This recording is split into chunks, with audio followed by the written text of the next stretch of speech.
Assalamualaikum warahmatullahi wabarakatuh. Perkenalkan, saya Fahad Aska dari kelas HR Digital and People Analytics.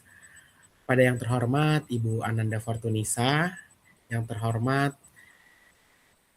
penonton YouTube, Bapak Ibu, Saudara-saudari sekalian, serta teman-teman kelas HR Digital and People Analytics yang saya banggakan. Nah, pada kesempatan hari ini, izinkan saya untuk mempresentasikan mengenai ujian akhir semester HR Digital and People Analytics, yaitu SINORA. Nah, Sinora ini adalah sebuah platform yang dimana berfungsi atau bertujuan untuk mengukur komunikasi dua arah dari atasan kepada staf bawahannya. Nah, di sini adalah contoh POV dari user atau dari staff. Nah, ini contoh nomor induk karyawan, teman-teman bisa memasukkannya misalkan dengan contohnya 123 misalkan. Kata sandinya pakai kata sandi teman-teman ya.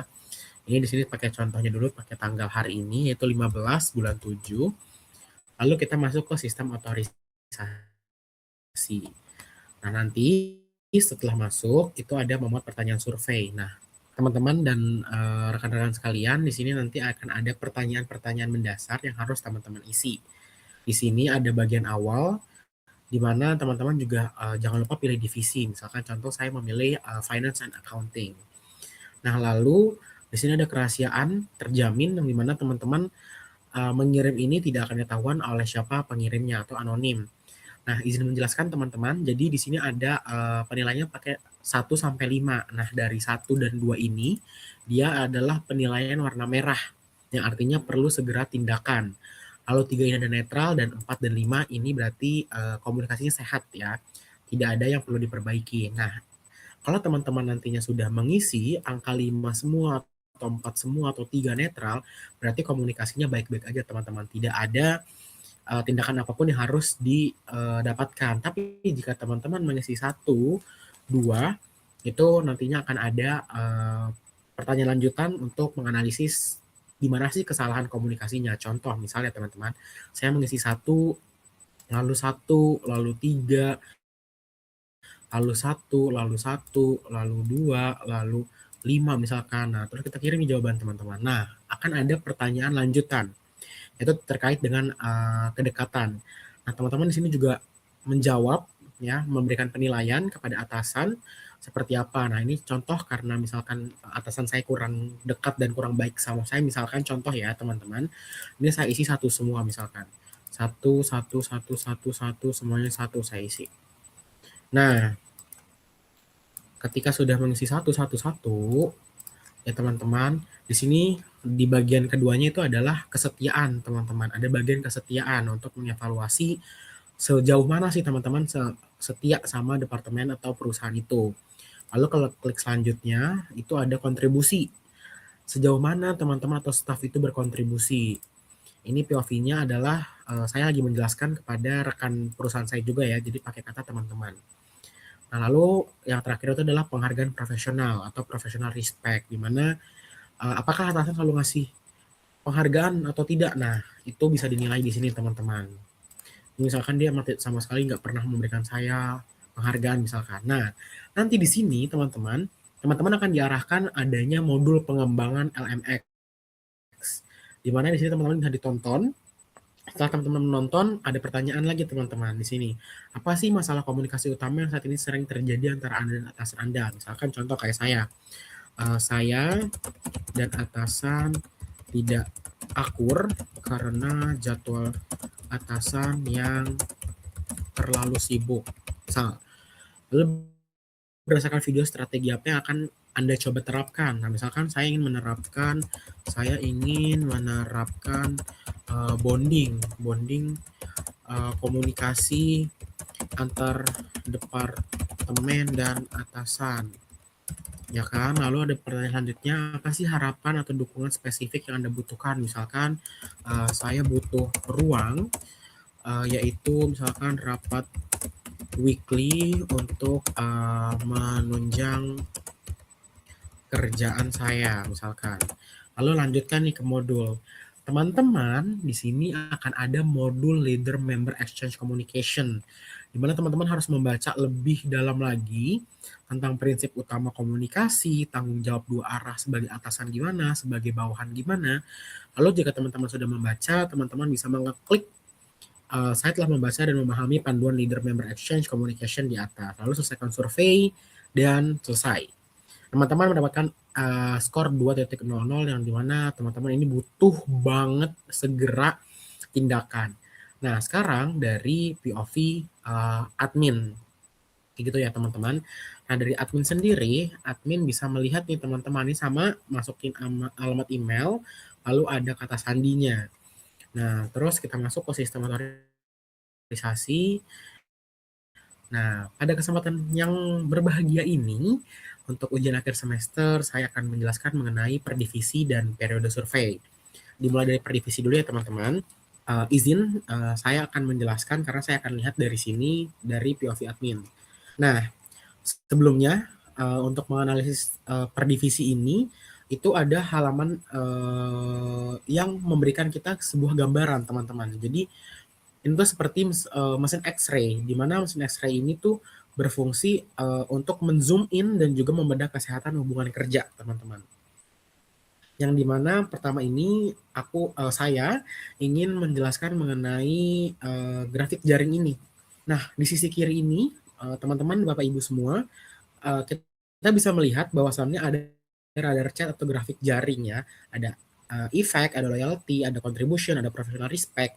Nah, ini tuh bentuknya seperti jaring laba-laba.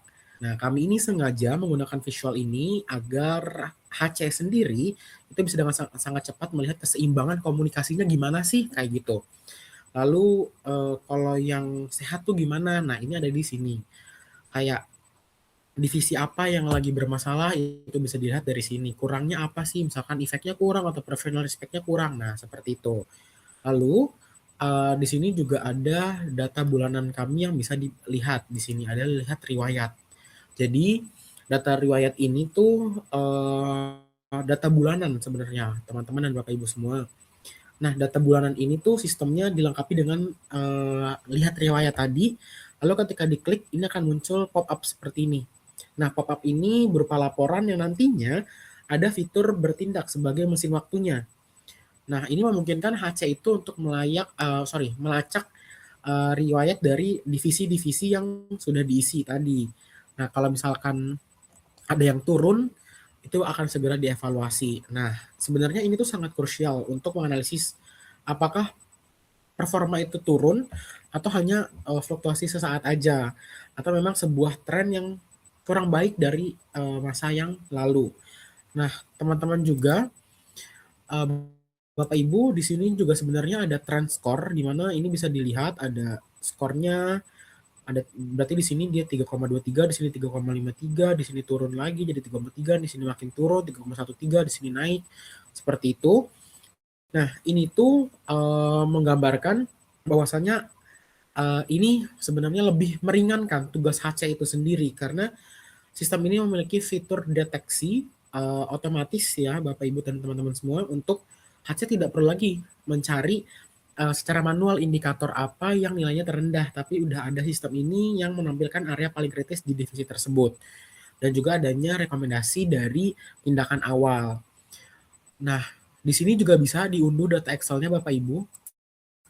Nah, ini akan masuk langsung dan bisa dibuka. Mungkin nanti akan saya perlihatkan ke Bapak Ibu semua. Bentuk Excel-nya seperti apa, nanti akan saya lampirkan. Lalu ini juga ada strategi komunikasi yang tadi sudah dibahas di modul sebelumnya. Lalu ada penjelasan untuk jajaran atasan divisi, ada feedback dua arah, ada transparansi, lalu ada untuk karyawan, ada inisiatif komunikasi. Nah, dari sisi per divisi seperti ini, masuk ke periode dan survei. Bapak Ibu, beranjak kita ke fitur operasionalnya. Nah, ini adalah halaman periode dan survei yang dimana ini bisa dibilang adalah ruang kendali utama bagi si admin atau HC-nya itu sendiri untuk mengatur siklus evaluasi dari LMX di perusahaan. Nah, ini ada respon partisipasi Bapak Ibu dan teman-teman semua. Ada dari HC, ada dari finance, ada dari IT, ada dari marketing, ada operasional, ada production, logistik, dan GA. Di sini juga ada total responden. Nah, Bapak Ibu, admin itu di sini pada bagian ini admin itu memiliki akses untuk memantau secara langsung terhadap tingkat partisipasi pengisian. Nah, proses partisipasi ini di breakdown per divisi. Jadi HC itu bisa memonitor secara transparan di divisi mana sih yang sudah 100% mengisi dan divisi mana yang partisipasinya masih rendah atau lambat. Nantinya akan adanya tindak lanjutan atau follow up seperti itu.